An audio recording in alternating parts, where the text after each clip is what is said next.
This is the SAT practice test number 8 from Khan Academy, the calculator math section. Okay, the number 1, we just did ratios, so we should be good here. 1 pound of grapes is $2. At this rate, how many dollars will C pounds of grapes cost? So 1 pound of grapes costs $2. We want to know how many dollars C pounds of grapes will cost. Right? One pound is $2. C pounds is how many dollars? We cross multiply. X is equal to 2C, which is going to be answer choice A. I'll make sure to look at the answer sheet after every question, just so I don't make the mistake I made last time and move on.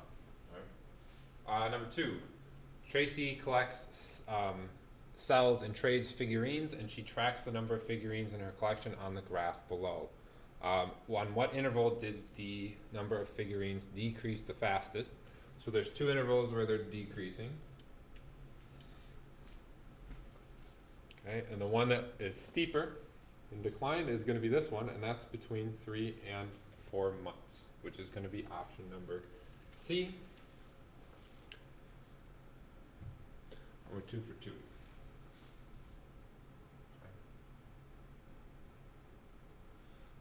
In a random sample of cars, 200 cars of a particular model, 3 have a defunct. At this rate, how many of the 10,000 cars of the same model will have the manufacturing defect? So again, another ratio, so we should be good on this one. So a sample of 200 cars of a particular model have 3 defects. At this rate, how many of the 10,000 cars, right, are going to have a defect? So if every 200 cars out of 200, there's 3. It might make more sense to even do this the other way. 3 out of 200, right? 3 defects out of 200. How many defects will there be out of 10,000? Okay, we can cross multiply, but the best way to do this is use your calculator. So 30,000 equals 200x, and then you can divide by 200, or we have an equation here, we can just use menu 3-1. Okay, some of these I'm going to pull up the calculator on here, and other ones I'm just going to do on here. But if we open a new document, let's clear everything that's on here. We want to do menu 3-1. We're going to do control divide to get the fraction, so 3 over 200. We put the equal sign. We do control divide again to get the fraction, and we're going to put x over 10,000. You could have also picked this one up here. Okay, and then we're going to put comma x and hit enter, and it's going to tell us an answer of 150. Okay, so that's what it should look like, 150. Okay, and let me check the answer sheet just to make sure we did it right, and it is A. All right, number 4. Dimensions of iris petals, the scatter plot. Above shows data collected on the lengths and widths of iris setosa petals. A line of best fit for the data is also shown. Based on the line of best fit, if the width of an iris setosa petal is 19 millimeters, what is the predicted length in millimeters of the petal? Okay, so we have the line of best fit. If the width is 19, would be somewhere right here. What is the predicted length? Right, the predicted length would be somewhere here between 50 and 55. So we're going to go with 52.83. And this is, yep, that's what they have down there. I don't like how they put these answer choices so close together. I mean, yeah, you put 19 here and maybe it's 55, right? I don't like that question. C is what they have on the answer sheet. I thought C too, but I mean, if you put 19 a little farther, yeah, it's okay. All right, geometry. We got a geometry question here. In the figure above, line L's and M are parallel. y equals 20 and z equals 60. Right? This is what's the value of x? So if the lines are parallel, you're looking for alternate interior or corresponding, usually in proofs. You could also do alternate exterior, but here we're going to have corresponding. We know if the lines are parallel, the corresponding angles are congruent. And then we can simply do 180 minus 20 minus 60 because the three angles add up to 180. So it's going to be B 100. A little disappointed in how easy that was. The geometry ones are usually kind of challenging. All right, two types of tickets are sold for a concert held at an amphitheater. Tickets to sit on the bench during the concert cost $75 each, and to sit on the lawn, so B is going to be the bench. Okay. Well, they tell us down here, and L is going to be the lawn. We should have probably finished reading the question. Organizers of the concert announced that 350 tickets had been sold, and that $19,250 had been raised through ticket sales alone. Which of the following systems of equation can be used to find the number of tickets for the bench seats B and the number of tickets for lawn seats L that were sold? So they're the number of tickets. We know the number of tickets sold is 350, so B plus L is going to equal 350. The number of bench seats or bench tickets sold plus the number of lawn tickets sold was 350. That eliminates C. And then we know each bench ticket was $75. So this is the amount of money raised by the bench tickets. And the lawn tickets were $40. So 40L represents the amount of money raised by the lawn ticket sales. And we know that the total sales was $19,250. So that's going to be answer choice B. Got to read them first. 75B plus 40L is 19,250. B plus L is 350. I mean, just again, every time I'm going to double check here.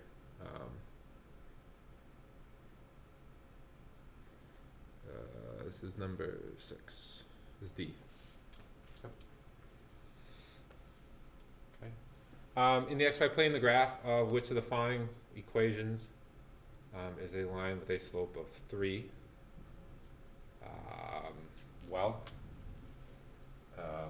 Not sure if we need to do anything else than that. You could graph them, but I think we know y equals mx plus b, and there's your slope right there. So slope here is 1/3, slope here is 1, 3, and 6.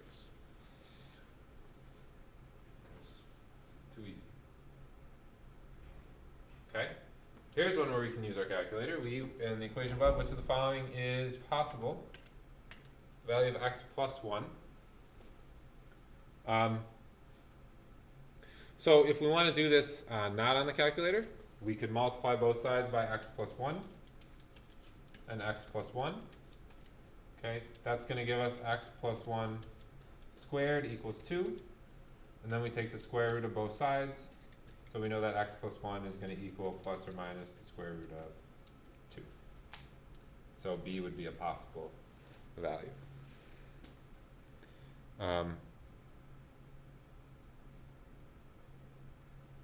Okay.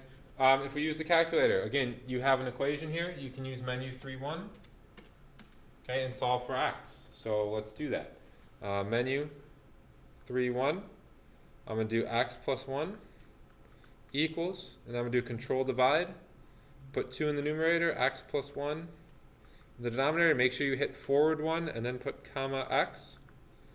I hit enter, and it's going to give me this number 0.41. What does it say? 0.414. All right, we want x plus 1 though, so I'm going to add 1. And that's going to give me 1.41. Okay, and then we can simply see which one of these match up here. Okay, so we know it's not C, it's not D. Okay, so those don't work. All right, 1 minus the square root of 2 is negative 0.41, so it's not A. All right, and then square root of 2 is 1.41. So it has to be choice B. So you can do menu 3-1, find X, add 1 to it, and see which answer choice matches up. That's probably your best option here if you don't want to do the algebra manipulation. Menu 3-1, you find X, you add 1 to it, and then you find what these are as decimals, and B is the one that matches up.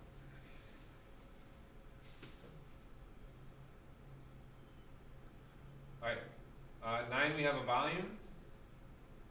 It's not quite on the screen. That's okay though. So they give us the formula for this cone-looking thing. The glass pictured, it's not quite a cone, it's like a cutoff cone. The glass pictured above can hold a maximum volume of 473, which is approximately 16 fluid ounces. What is the value of K in centimeters? So we have 473 equals, right, that's your total volume.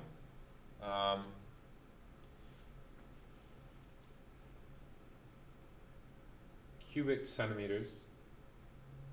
Yeah, so you want to use 473 because you want to get an answer in centimeters, so you're going to want to use cubic centimeters instead of fluid ounces.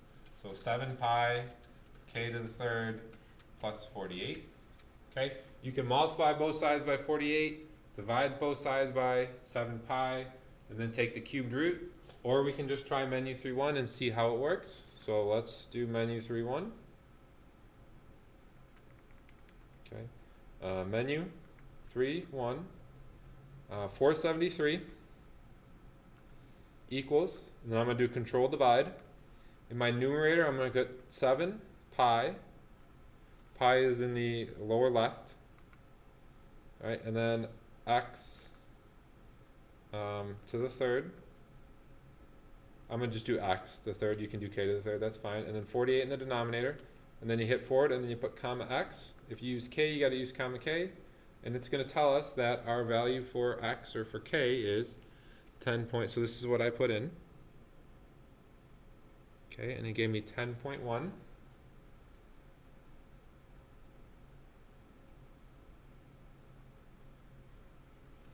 Which should be answer D. Okay. Might have to zoom out for the next one. Control minus. Okay, at what water pours into the glass slowly and at a constant rate, which of the following best illustrates the water, the height of the water as it fills the glass? Okay. So we're filling at a constant rate, right, which would lead you to think it's a line. But the problem with that is the glass is getting wider at the top.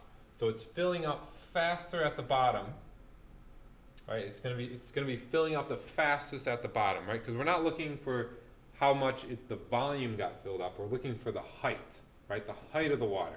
So the height of the water is going to increase faster at the beginning, and then it's going to slow down. So it's going to be faster at the beginning, and then it's going to slow down. So we're looking for the graph that grows fastest at the beginning and slows down. And if we look at A, it's growing linearly. This would be true if the glass looked like this. If that was your glass, it would be A, because it would fill up at the same rate. But since it's getting wider at the top, it's going to increase faster at the beginning. The height is the volume's not going to increase faster, but the height of the water level is going to increase faster at the beginning and then slow down. So it's going to be choice C. Let me just double check. That's number 10. Yeah, C. C's good. C's the answer. Okay. D makes no sense because it would be, you wouldn't even be filling it. The water level would stay the same. If you're pouring stuff in, the water level's going to be going up. Okay. Number 11. Jenny has a pitcher that contains 1 gallon of water. How many times could Jenny fill the glass with 1 gallon of water?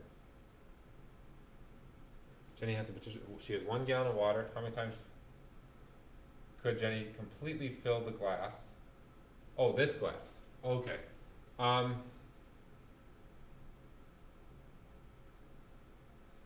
Okay, so we got to use the fluid ounces. What was it? It was 16 fluid ounces, right?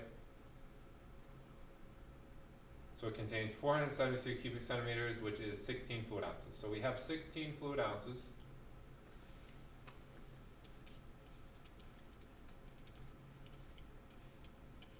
Okay, and we want to know how many gallons we have.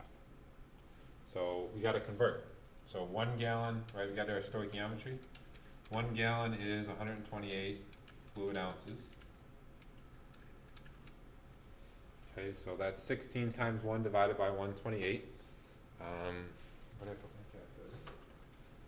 Okay, 60. Well, we should be able to do that in our heads. But if we need to use the calculator, we can go ahead and use it.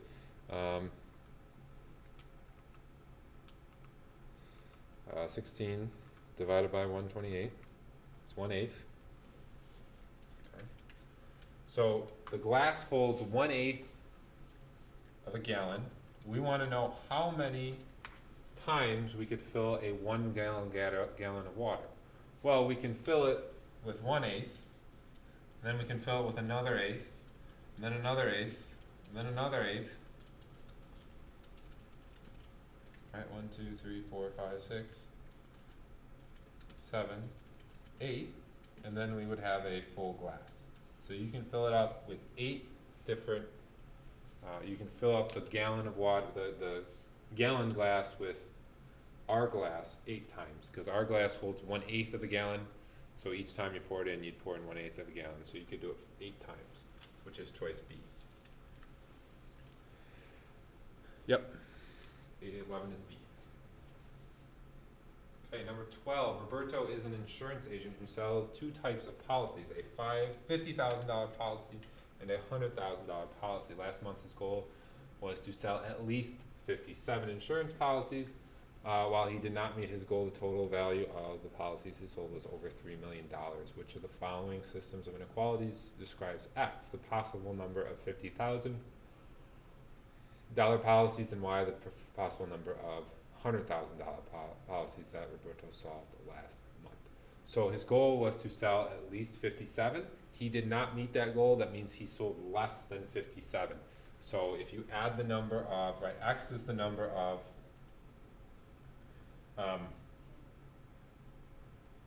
right, the possible number of 50,000 policies, and Y is the possible number of $100,000 policies. So if you add the number of 50,000 plus the number of $100,000 policies, that's going to be less than 57 total policies. So you know it's not B, you know it's not D. If each $50,000 policy, right, we can, if the total is 3 million, right, he sold over 3 million, so he sold more than 3 million.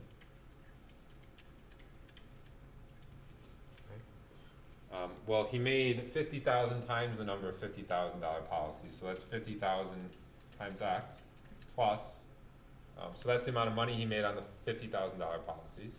Right, the number 50,000 times the number of 50,000 policies, and here the number of $100,000 policies times 100,000 is the number he made on that. So it's going to be choice C. Okay. Let me just double check. 12 is in fact C. All right, let's go on to 13. Okay, if a to the negative 1/2 equals X, where A is greater than 0, what is A in terms of X? So A to the negative 1/2 is going to equal 1 over A to the 1/2, right? You can, right, if you have X to the negative 2, that becomes 1 over X squared. Right, so here we have A to the negative 1/2, so that becomes 1 over A to the positive 1/2. 1/2, right, is, so X to the 1/2 equals the square root of X. So this is going to be equal then to 1 over the square root of X. Okay. So this right here, right, can become 1 over, I'm sorry, it's A. It's A. Okay, 1 over the square root of a equals x. Okay, we want a in terms of x, which means we need to solve for a, which means we need to get a by itself. Okay, so I'm going to multiply both sides by the square root of a.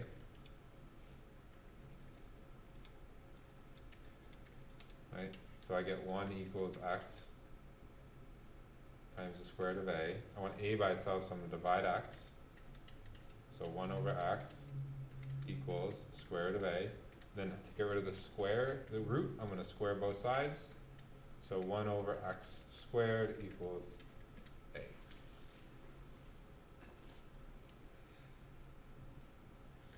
Which is C, yes. I'm trying to think if we can use our calculator.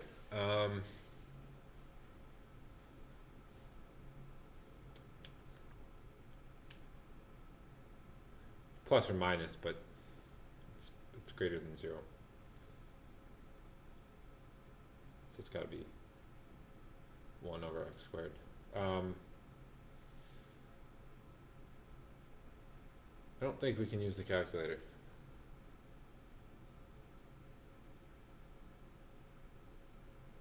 We could, no, we could. We could plug these all in for a. So you could do that. You could plug all those answer choices in for a. So you could do the square root of x to the negative 1/2 equals x, and you could see if it was true or false. Okay, so you could plug these answer choices in and try to find x.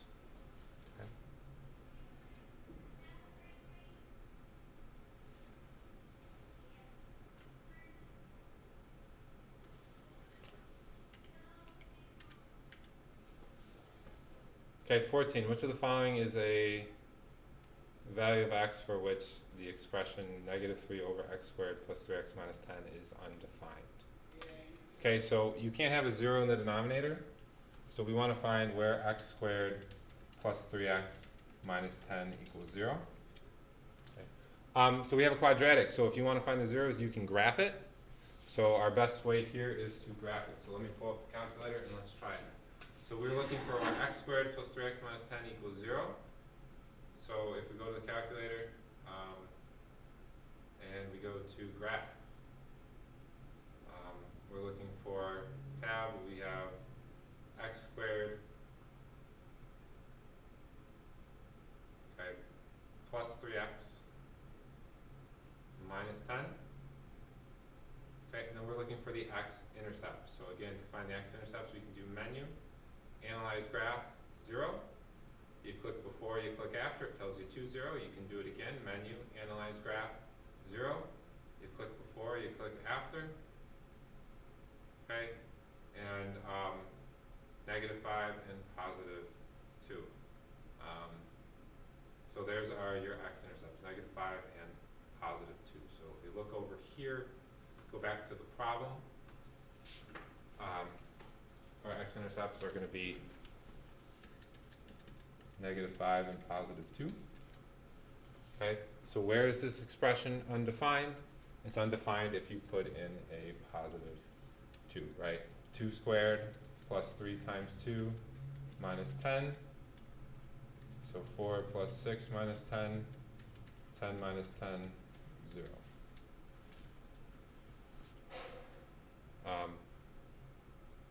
Right, so you can't have a 0, so it can't be 2. So 14 is going to be D.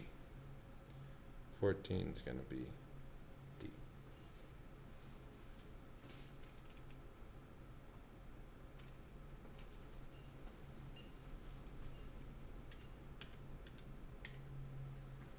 Okay, a granite block in the shape of a right rectangular prism has dimensions 30 centimeters by 40 centimeters by 50 centimeters. The block has a density of 2.8 grams per cubic centimeter. What is the mass of the block? So it tells you the equation that density equals mass per unit volume. So that's mass divided by volume. So a granite block in the shape of a right rectangular prism has dimensions 30 by 40 by 50. So it's a prism. Okay. So the volume for a prism is just going to be this, the length times the width times the height. Right, you can find that on the first page. So if you go to the first page of this section, okay, they have the volume of a prism right here. Length times width times height. Okay? This is number 15. Let's go back to 15.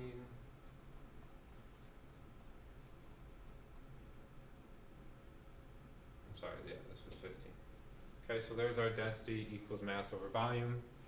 Okay, so 30 times 40 times 50. Okay, that's going to give us 600, 6,000. I don't know.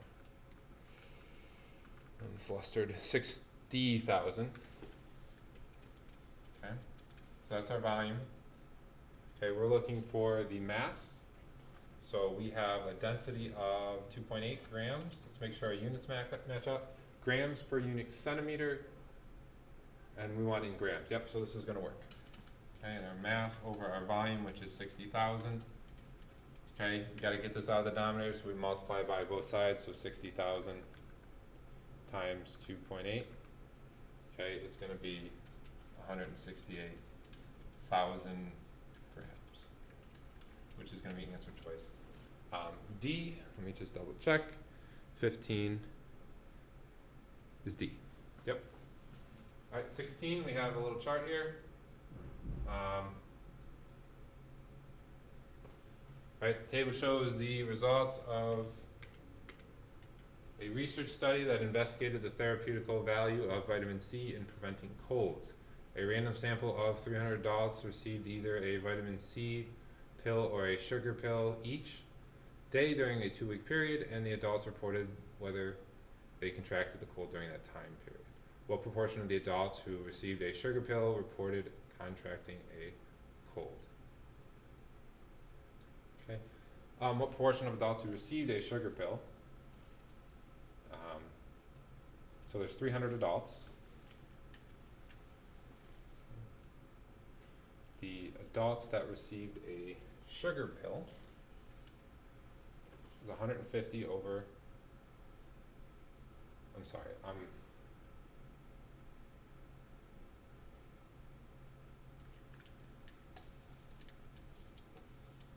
okay, we're looking at a random sample of 300 adults.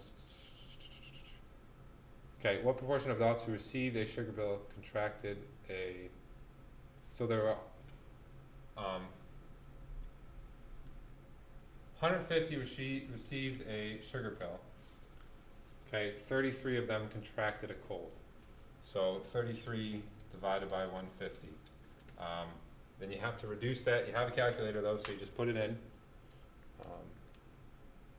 33 divided by 150 is 11 over 50. Okay.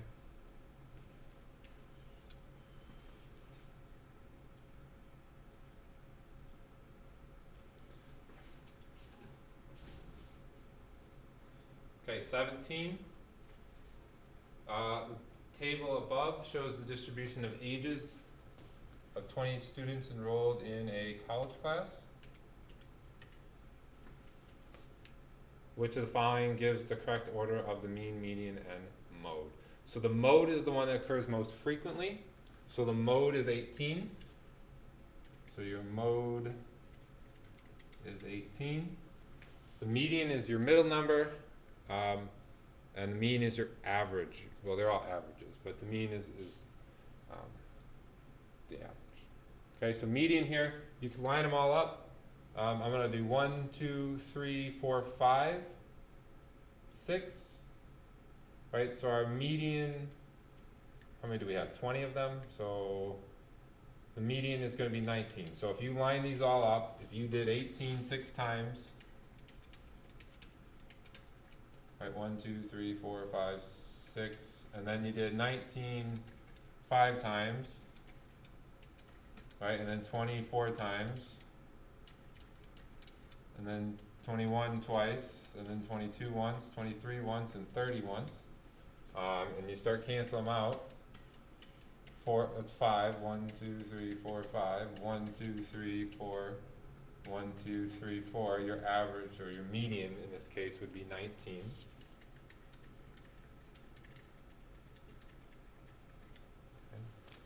And then your average, you need to add these up. So we need to do, how many 18s are there? There's 6 of them. So we need to do 18 times 6 plus 19 times 5 plus 20 times 4 plus 21 times 2 plus 22 plus 23 plus 30. Okay, so we have 18 times 6 plus 19 times 5 plus 20 times 4 plus 21 times 2 plus 22 plus 23 plus 30 is 400. Okay, so the total age of everyone here added together is 400. There are 20 students here, so we or 20 students, so we divide by 20, and you get 20. So your mean is equal to 20. So the mode is the smallest. The mean is the largest, and the median's in the middle, so it's going to be choice A. And this is number 17, so that's A.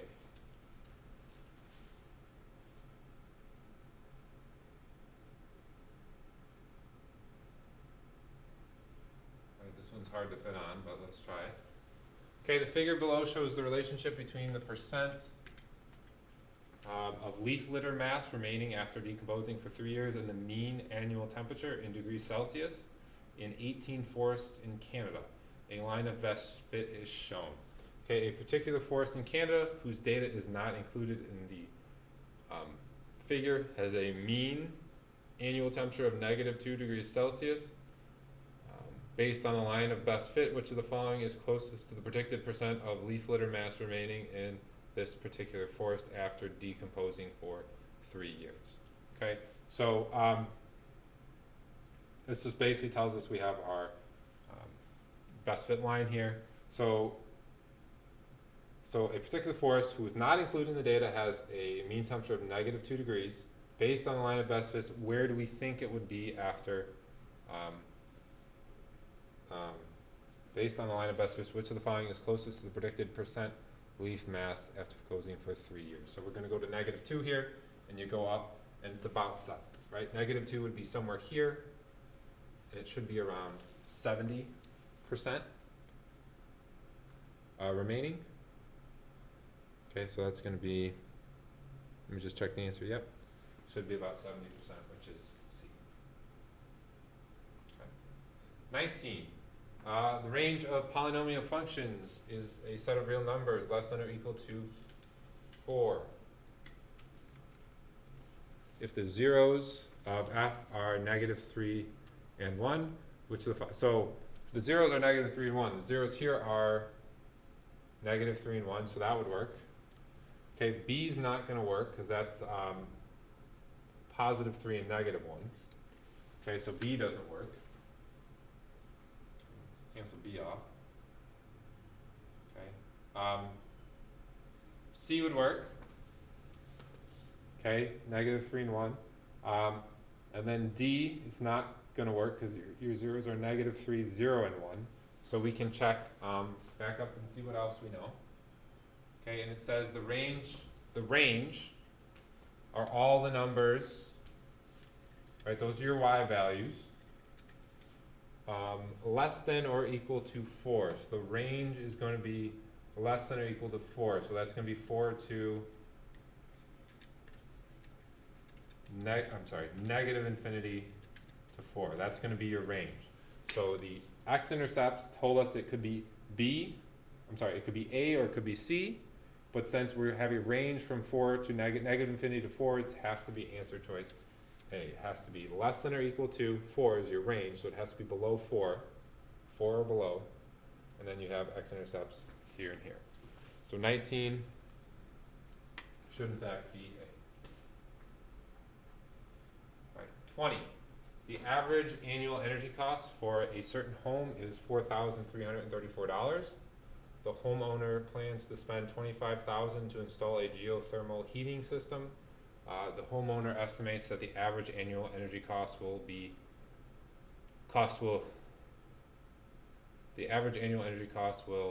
then be 2,712. Which of the following inequalities can be solved to find T, the number of years after installation at which the total amount of energy cost savings will exceed the installation costs? Okay, so the average annual cost here is 4,334. Okay, they plan to spend 25,000. Okay, it says exceed, right? Which of the following, the total amount of energy cost savings will exceed the installation cost. So we need this expression to be bigger than the 25,000. Okay, so it's got to be. Is that it? Is that the only one? Okay, the average annual energy cost for a certain home. So that's the average annual. However, the homeowner estimates the average However, the homeowner estimates that the average annual energy cost will then be 2,712. Oh, sorry. Which of the following inequalities? I was trying to go fast. Let's go slow. The average annual energy cost for a certain home is $4,334. The homeowner plans to spend $25,000 to install a heating system. He estimates that the average annual energy cost will then be 2,007. Okay, so after T years, so you need to take 2,712 times T, right? And you need to subtract away. Yeah, you need to subtract these to find your savings times T, and that needs to exceed. Yeah, so it should have been, we were right the whole time. Okay, let me explain it again in a better way.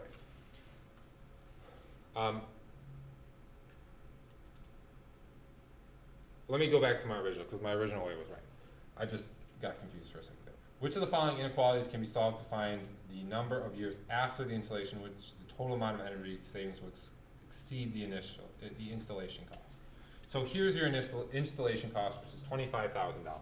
So we need something that's going to exceed it, right? So right away, you know, the only one that has an expression over here that is greater than 25,000 is B. Okay, but if what we're comparing it to is the energy cost if we installed the system. So if we installed the system, the cost of energy is going to go down from 4,334 to 2,712. That's 4,334 minus 2,712 times the number of years. So after 10 years, again, you have to pay this cost every single year. And so we're seeing when will it pay out? When will the savings for doing the installation exceed the cost of the installation? So that's B. Again, sorry, I'm not prepared to do this, so I'm ad-libbing and I'm trying to go fast, and then I get, obviously I have all the anxiety,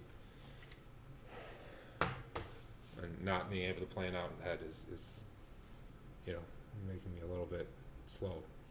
All right, between 1985 and 2003, data was collected, I guess, every 3 years on the amount of plastic produced annually in the United States. Okay, the graph below shows the data of the best fit line. The equation of the line of best fit is y equals 3.39x. There's our y-intercept of 46.89, where x is the number of years since 1985, and y is the amount of plastic produced annually in billions of pounds. So let's look at question number 21. Which of the following is the best interpretation of the number 3.39? So without reading any of the answer choices, we know 3.39 is the slope.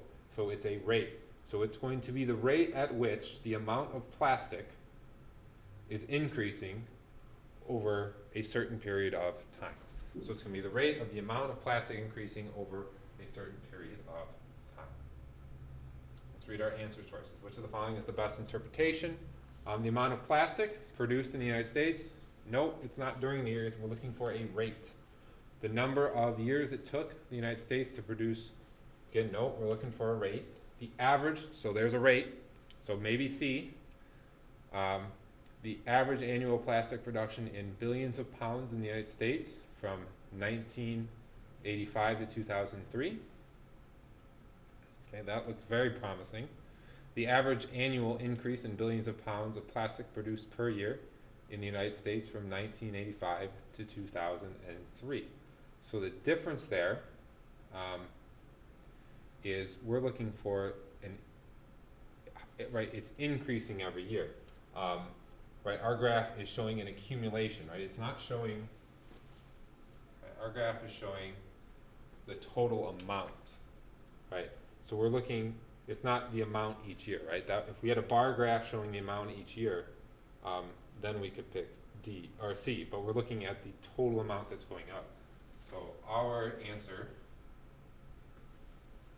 right, is going to be the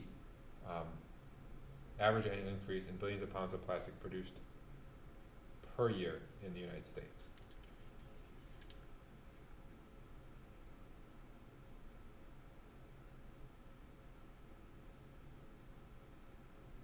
I'm sorry, no, it's C.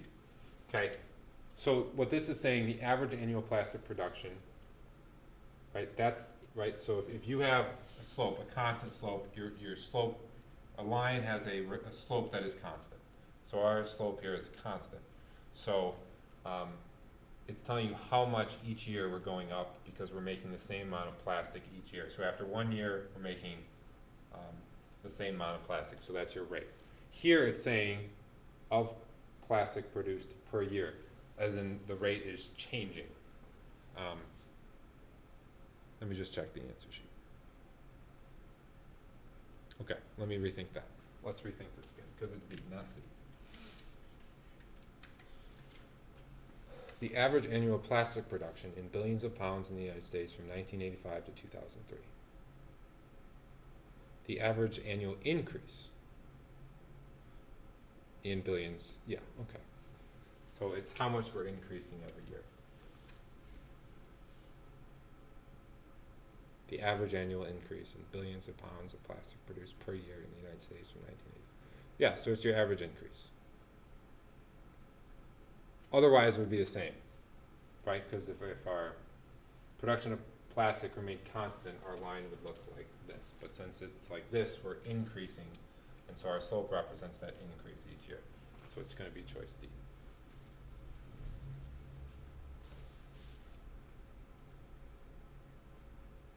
Fairness to myself, that would definitely have been a question I circled and came back to, and I guarantee you I would have got that one right at the end.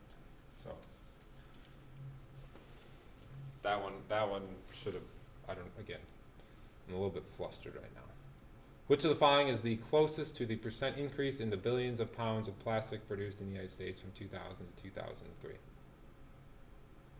of the following is the percent increase? So percent increase is final minus initial, right? Final minus initial divided by initial times 100. So we're looking at pounds of plastic from 2000 to 2003. It should be, well, let's just look at it. So 2000 to 2003. So 2000 is 15 years after, right? 0 is 1985, so 2000 is going to be at year 15 after 1985. And then 2003, that's 2001, 2002, 2003. That's 18 years after. So we're looking at here and here. So we're looking at this point and this point. Okay, so we're looking at about 110 and 100. So if we look at our equation, our final is about 110 minus 100 divided by the initial is 100. So that's going to be 10 divided by 100 is going to be 10%. So we do 110 minus 100 divided by 100 and then times 100. That's going to give you 10%. Okay, so if we go down to our question, number 22.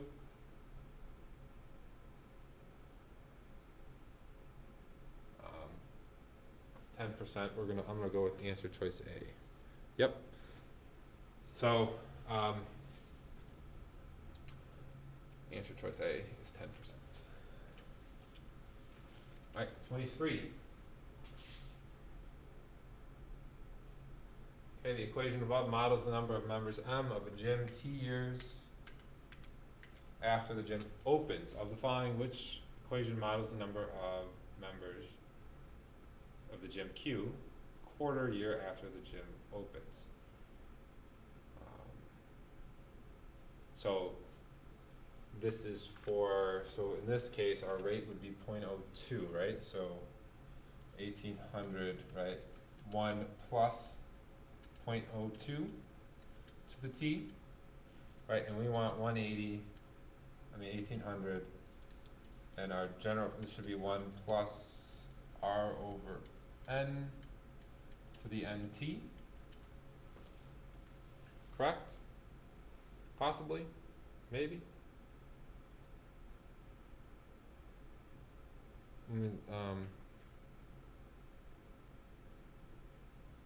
Or is that not right?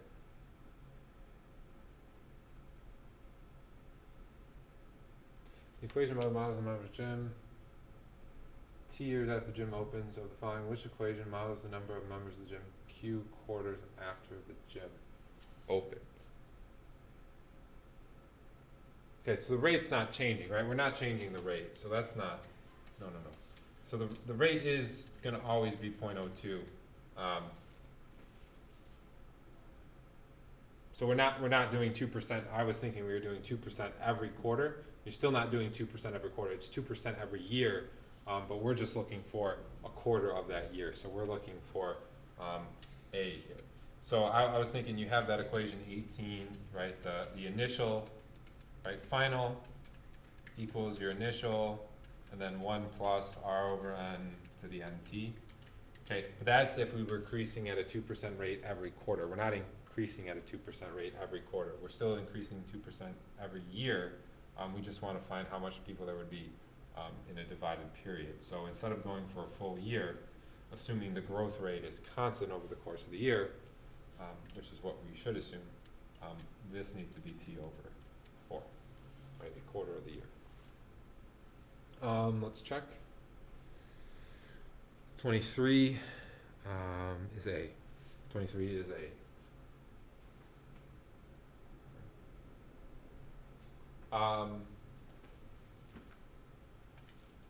See, these are hard questions. They're hard questions. They're not easy. For the final of a TV show, viewers could use either social media or a text message to vote for their favorite two contestants.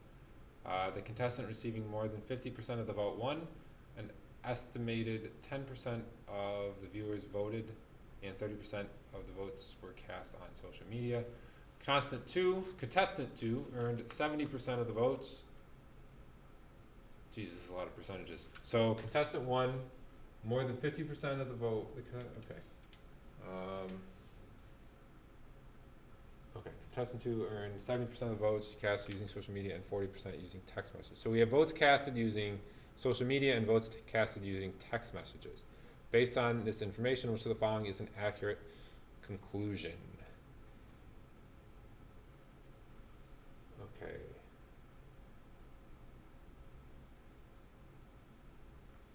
So contestant 2 earned 70%. So let's make X, again this is all for over here. X will be the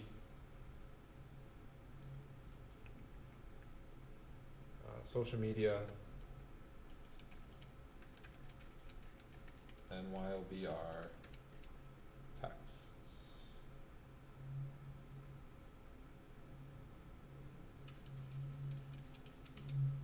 Okay. So contestant 2 earns 70% of the vote.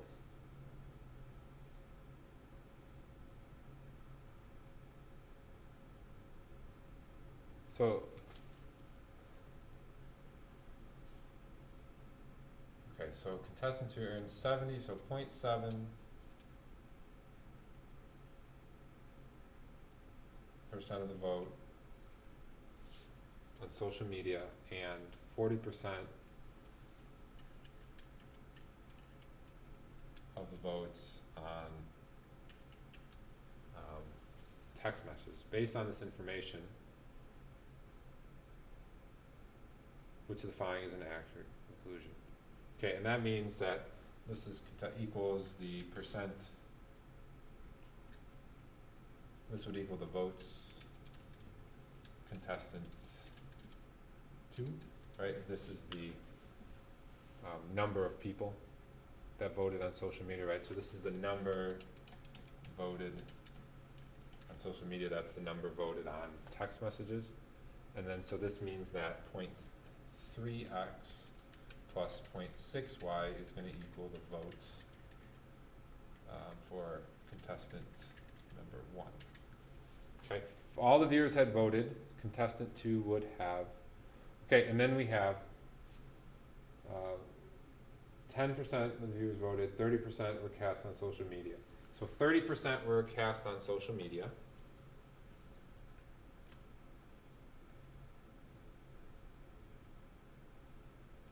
Right, so if we add these two together, you'd have 0.7x plus 0.4y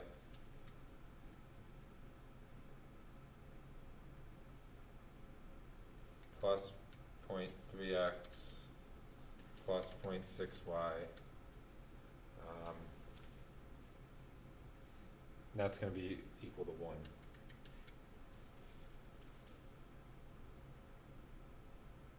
It's going to be equal to the total number of votes. Okay.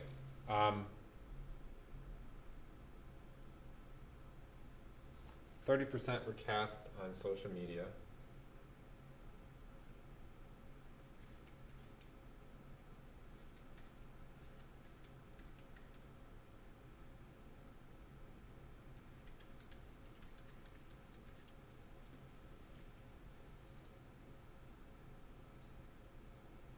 Right. Okay. If all viewers had voted, contestant 2 would have won. Viewers voting by social media were like, oh, we're not even, I should have read the whole question. Oh man. Okay, if all viewers had voted, contestant 2 would have won. I'm not sure we have enough information to do that. Okay, let's look at B. Viewers voting by social media were likely to be younger than viewers voting by text message. That might be true, but nothing there tells us that. If all the viewers who voted had voted by social media instead of text message, contestant 2 would have won.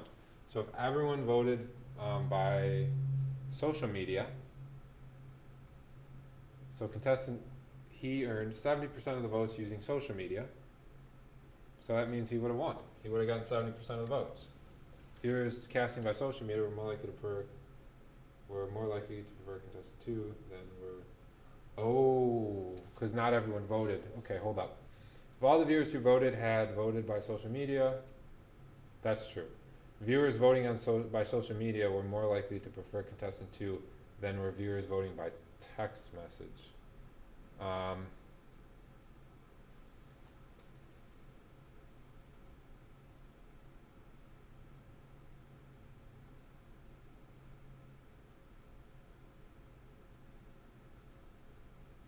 Why is D not also true? The contestant receiving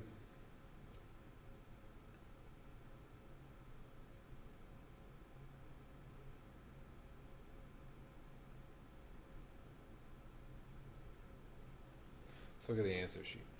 I think it's C. No, it's going to be D. If all it's okay. All viewers. We don't know what all the other viewers would have picked, right? Well, that's 2 wrong. And what is that? 2 out of 24 wrong. This is saying all viewers. Not all viewers voted. So you can't assume that the people that didn't vote would have voted the same way as the people who voted by social media or by text messaging. So it's got to be D, because it's not, we're looking at all viewers. We don't have any information about all the viewers, so it can't be C. So it has to be D. Well, that's 2 wrong. So what do I have now? 3 wrong so far? On both the non-calculator and the calculator? That's okay though.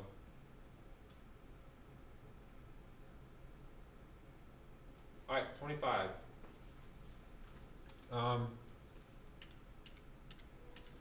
Table above shows the population of Greenleaf, Idaho, for the years 2000 to 2010. If the relationship between the population is linear, means our slope is going to be constant. Which of the following functions P represents the model? So, again, y equals mx plus b. Let's find our slope and our y-intercept. So our we're talking about years after 2000.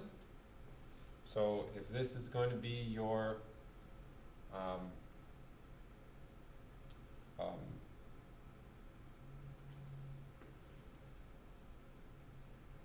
your y.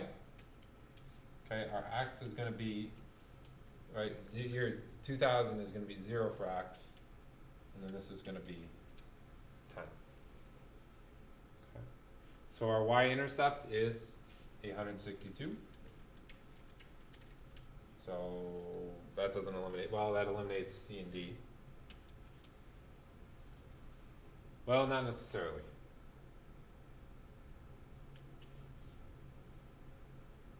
Let's keep it around. Okay, let's find our slope. Okay. So our slope is rise over run. So change in x over change in y. I'm sorry, it's change in y over change in x. So our change in y is going to be 846 minus 862. Okay. And then this is going to be 10 minus 0. Okay, so we have 846 minus 862 divided by 10, that's going to give us negative 1.6. So the one with a slope of negative 1.6. T is the years after, so it's definitely not C or D, it's got to be A. Let's get back on the winning track here. Yeah, 25 is A. Okay, the other way you can do this is we can put this in our table. So let's try that using the calculator. So I'm going to clear this, but we're going to do number 25 on the calculator. Okay, so I'm going to pull it up here. Okay, so if we go to home, okay, we want to add list and spreadsheet. Okay, we want to make this your x, this your y. Again, our points here were 0. And what was the other one? 862. And this was 10 and then 846, I believe. Yep. Okay, you go to a blank one. Okay, you hit menu. We want statistics. Or we want data. We want statistics. We want step calculation. We want the linear regression. Okay, we made this column x. This column y, okay, and there it is, negative 1.8, the slope is negative 1.6, right, your slope's negative 1.6, your y-intercept is 862, so negative 1.6x minus, or plus 862, and they just switch the order, so it's going to be 862 minus 1.6x, right, 1.6x minus or plus 862, they just switch the order. So we're good there. Let's just double check our answer. 25 is A. Yes. All right. To determine the mean number of children per household in a community, Tabitha surveys 20 families at a playground. For the 20 families surveyed, the mean number of children was 2.4. Okay, which of the following statements must be true? The mean number of children per household in the community is 2.4 for 20 family. Oh God, these questions are all semantics. I hate these questions so much. It's like true and false. Okay, to determine the mean number of children per household in a community, Tabitha surveys 20 families at a playground. Okay, so not all families go to playgrounds. All right, for the 20 families surveyed, the mean number of children per household was 2.4. Which is the mean number of children per household in the community? No, because not all families go to the playground. a determination about the mean number of, I probably would have said that was the answer if we didn't do that other one before this. A determination about the mean number of children per household in the community should not be made because the sample size is too small. That's a possibility. Let's not forget that one. The sampling method is flawed and may produce a biased estimate of the mean number. That looks pretty good. That looks pretty good. The sampling method is not flawed. It's pretty flawed and is likely to produce an unbiased estimate. Let's go with C. 26. Well, what about, wait, a determination of the mean number of children? That's a pretty small sample size. See, why couldn't it be B? Oh my god, B or C? I'm gonna go with C. It is C. But why can't it be B? A determination about the mean number. It's a small sample size. Why doesn't B work?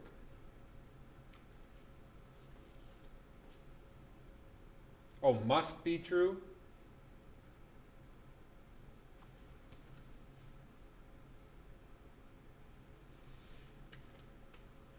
As opposed to is true?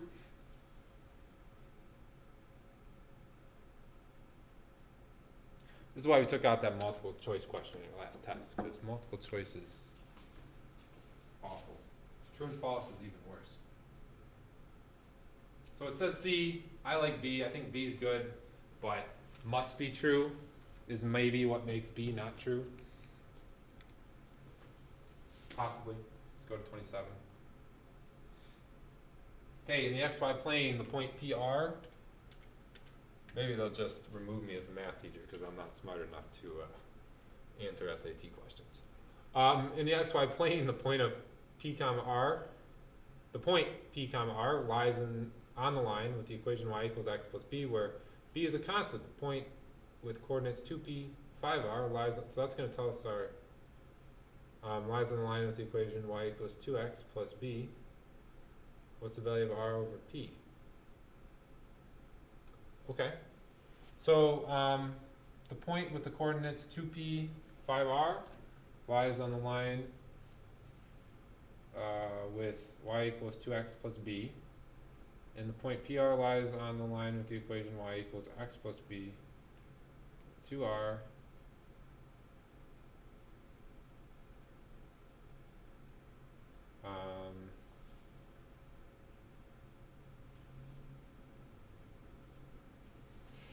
oh boy. So the point PR lies on the line, so let's do this. Y equals x plus b, so let's plug in p and r. So p is your x value and r is your y value. So r is going to equal p plus b. Okay. And we also know that this point lies on this line. So we can plug in here. This is going to be, all right, we're going to plug into this one. So y is 5r, so 5r equals 2 times 2p plus b.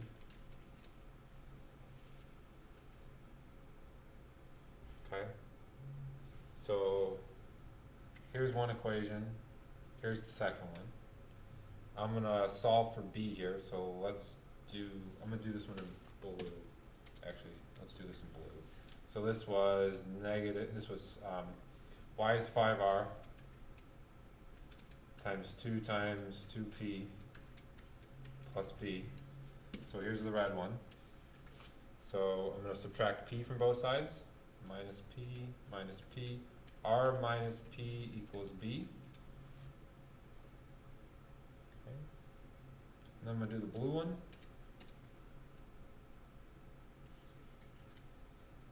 5r equals 4p plus b. Okay, I'm going to subtract 4p from both sides.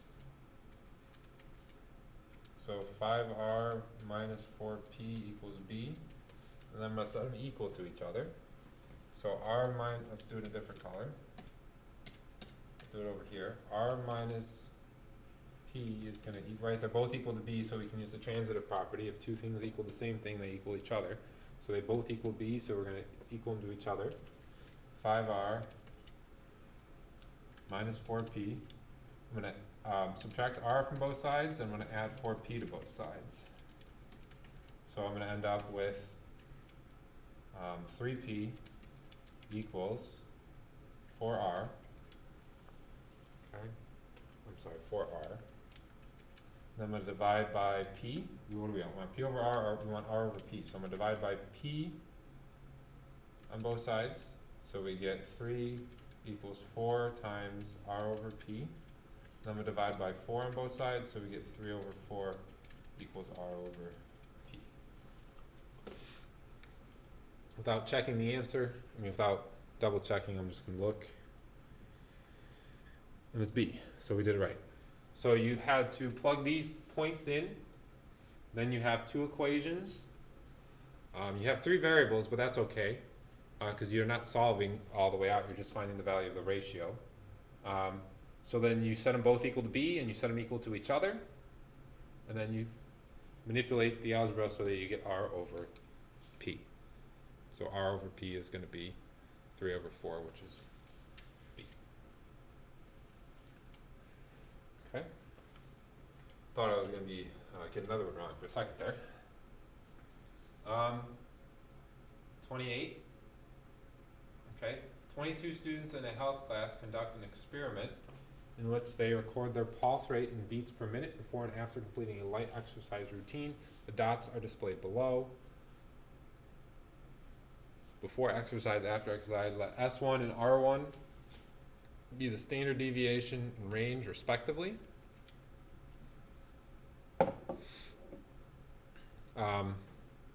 Of the data before the exercise, and let S2 and R2 be the range and standard deviation after. So S2 and R2 are coming from here, S1 and R1 is coming from here. So let's look first at the range, because the range is easier. The range is the largest number minus the smallest number. So here we have 88 minus, so the range for 1 is going to be 88 minus 56. And the range for 2 is going to be 112 minus 80. So if we use our calculators, 88 minus 56 is going to give us 32. And here we're going to have 32. So our ranges are equal. So we know it's either going to be A or D. Okay. A says the standard deviation from 1 and 2 are equal. D says the standard deviation from 1 and 2 are not equal.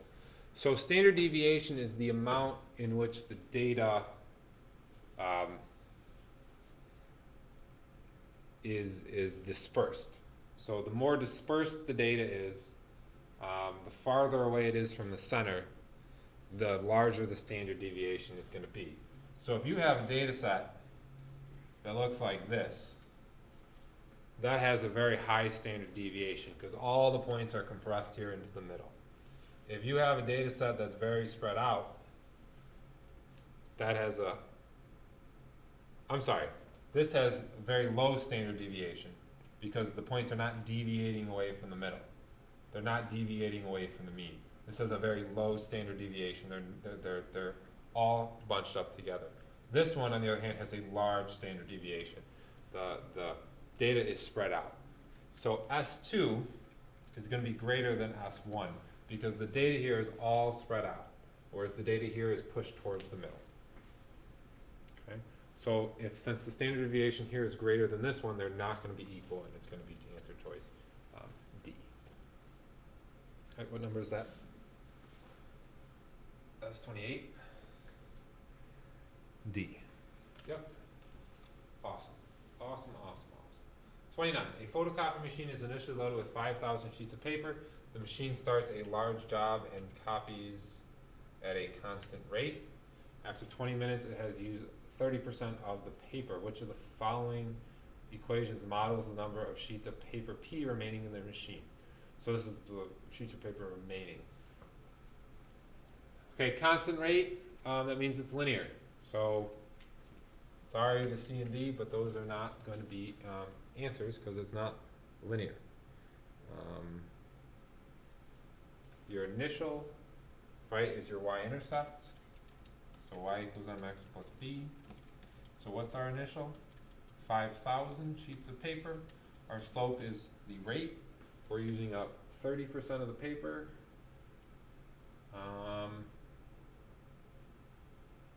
Every 20 minutes, which of the following models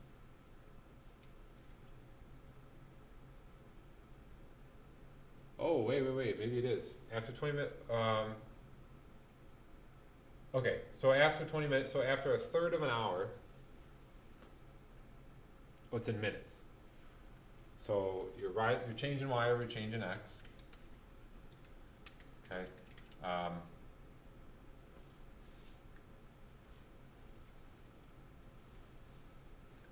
P is the number of paper. So that's your y. So what's 30% of 5,000? So to get 30% of 5,000, we're going to do 5,000 times 0.3.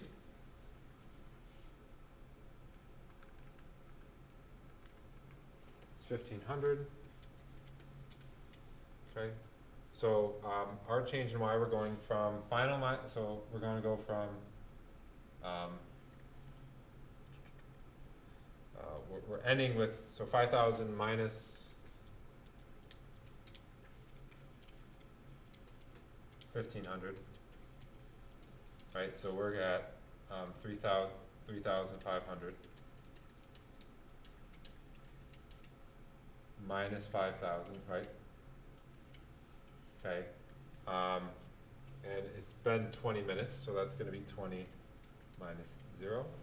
So 3,500 minus 5,000 divided by 20, it's going to be 75. It's going to be answer choice B.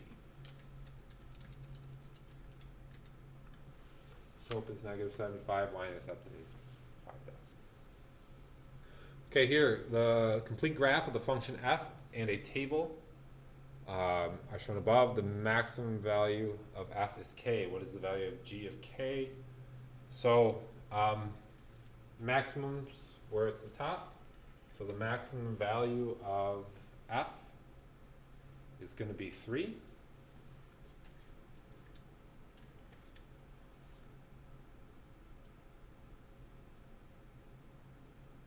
Is it the x value or is it just the maximum value of f is k? So g of 3, right, is going to equal 6, which is B.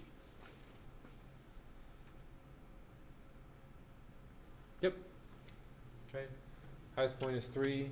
G of 3 is 6. All right, now on to the free response. Okay, there are two atoms of hydrogen and 1 atom of oxygen in a water molecule. How many atoms of hydrogen are there in 51 water? So we have a ratio. We just did ratios. We should be good at this. There are 2 atoms of hydrogen, right, for every 1 atom of oxygen. How many atoms of hydrogen are there for 51? 51 molecules of water. Oh, sorry, not oxygen. 2 hydrogen, so we just care about the 2 hydrogen atoms in a molecule of water for every H2O. Right? How many are there in 51 H2Os?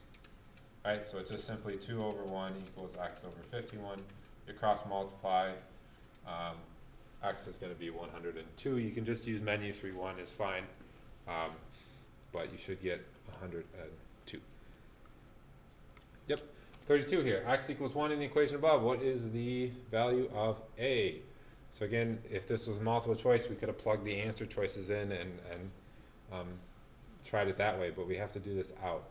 Okay, x equals 1, so it's going to be 1 minus 1/2 A equals 0. I'm going to move the 1/2 A to the other side.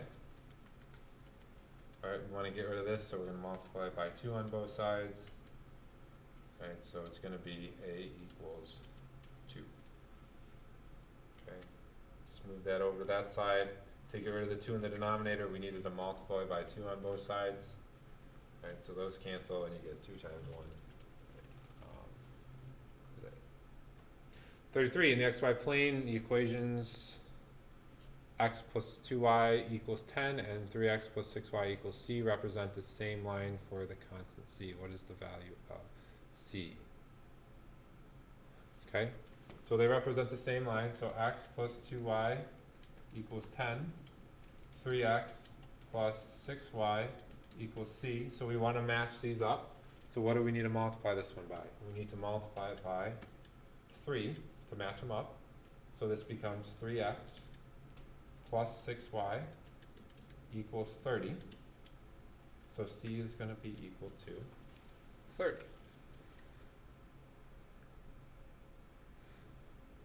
Okay. All right, 34. On April 18th, 1775, Paul Revere set off on his midnight ride from Charleston to Lexington on the horse called Brown Beauty. That's a trivia question. I'm not sure if Brown Beauty was the right answer or the wrong answer. Pretty sure it was the right answer. I'll have to look it up again. Brown Beauty, right? Because they gave you choices of like Liberty, Constitution, and like Brown Beauty. So naturally you would pick like Liberty or Constitution, but Brown Beauty. Okay, on April 18th, 1775, Paul Revere set off on his midnight ride from Charleston to Lexington. If he had ridden straight to Lexington without stopping, he would have traveled 11 miles in 26 minutes. 11 miles in 26 minutes. What would the average speed of his horse have been to the nearest tenth of a mile per hour? So we got to convert 26 minutes to hours. So there are 60 minutes in 1 hour. So 26 divided by 60 is 13 over 20. 13 over 30, right? If we want that as a decimal, it's going to be 0.433. So we want miles per hour. So he went 11 miles in 3/30 of an hour. So again, and we could just make this the decimal, 0.433. So 11 divided by 0.433, it's going to give us 25.4. And that's miles per hour. Okay, let's check that. That's 34. Yes. We got 4 more. Okay, the graph of the function f is defined by the equation f of x equals negative 1/2 x minus 4 squared plus 10 is shown above. And the function g not shown is defined by g of x equals negative x plus 10. What is one possible value such that f of a equals g of a? Okay. I'm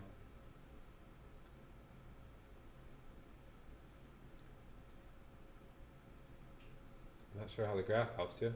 Negative x plus 10, we could graph it. That's probably what they want you to do. G of x is negative x plus 10, so your y-intercept here is 10. Your slope is negative 1. So again, you got to look at the scale a little bit, right? So you're going, it's rise over run, so we're going down 1, right 1, down 1, right 1, down 1, right 1, down 1, right 1, down 1, right 1. Right, we're going over 2 because of the scale, not because we're going over 2 units, we're going over 1 unit. It's just that the scale, there's 2 lines, 2 grid marks between each one. So our possibilities then are going to be 2 or 8.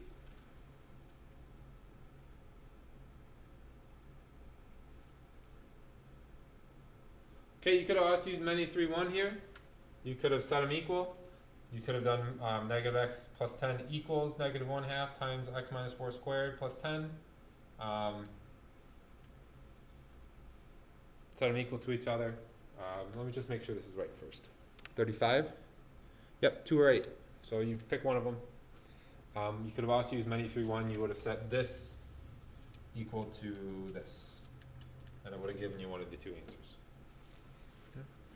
36 is right here. Triangle above, what is the value of? Oh, we haven't gotten to this yet, and we're not going to get to. We would have done this, but we're not in school.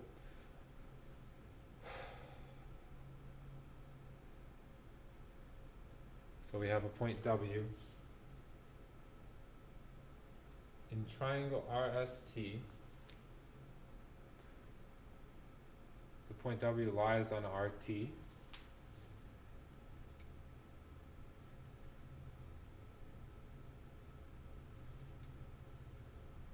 This is 13. I don't know if that helps us.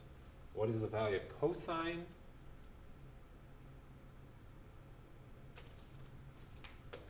I think 13 helps us. It has to be a perpendicular bisector, probably.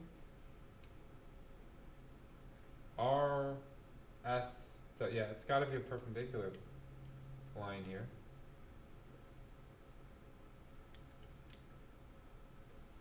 Oh boy. Oh, you know what it's going to be? It's going to be 0.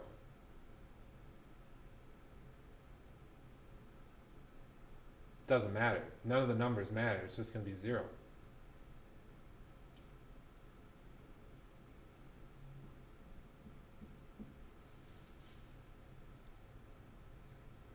Yeah, it's just going to be 0. 36 is 0. Yeah.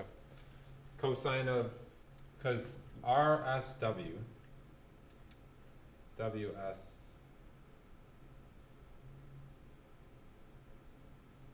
yeah, so these angles are going to be 9, right? This, if this is x, this is 90 minus x. And the sine of x plus the cosine of 90 minus x is equal to 1. No. They're equal to each other. The sine of one is equal to the cosine of the other.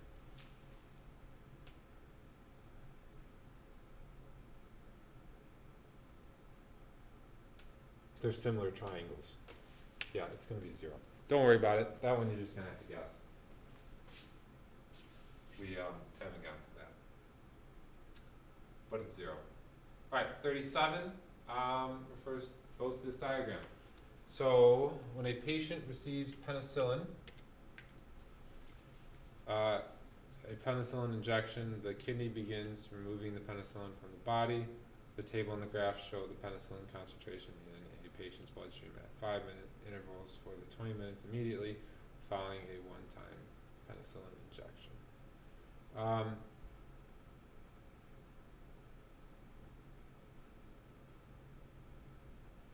I didn't even read that. I was totally thinking about something else. When a patient receives a penicillin injection, the kidney begins removing the penicillin from the body. Okay. The table and graph show the penicillin concentration in a patient bloodstream at 5-minute intervals. Oh, that's not even the question. There's no question there. Is there? Okay. According to the table, how many more micrograms of why are they on different pages? Okay, according to the table, how many more micrograms of penicillin are in the 10 millimeter? How many more micrograms of penicillin are in after?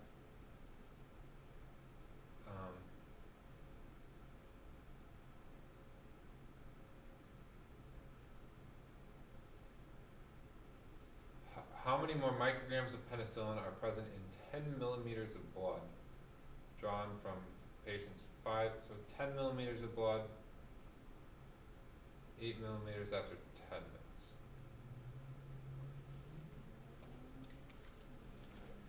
So there's 152 micrograms per milliliter. So if we have 10 milliliters at 5, right? We want to find the 10 millimeters at 5 minutes after injection. And then we want to find the millimeters if we have the concentration or the amount if we have 8 milliliters after 10 minutes. Right?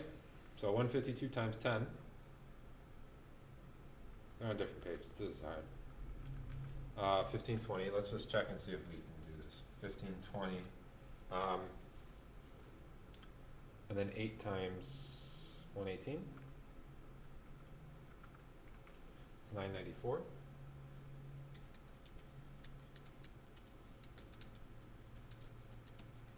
Let's go back to the question.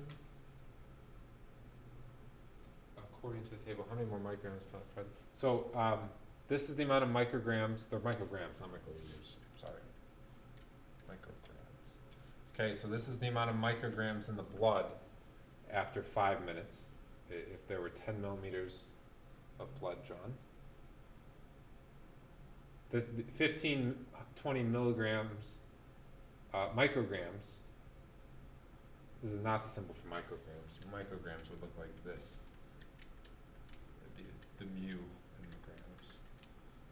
Micrograms is the mu symbol and then G. Okay, and then, so that's good. So, I'm not explaining this very well. I'm pretty sure this is the answer. You're gonna do 1520 minus 944. It's 576. Yep. Okay. So let's go back up to the table. You're taking 10 millimeter. After 5 minutes, you're going to take 10 micrograms of blood out of the bloodstream. The concentration of penicillin after 5 minutes in the bloodstream is 152 micrograms per milliliter. I'm sorry, we are taking 10 milliliters to get micrograms. All right, so we're taking 10 milliliters of blood.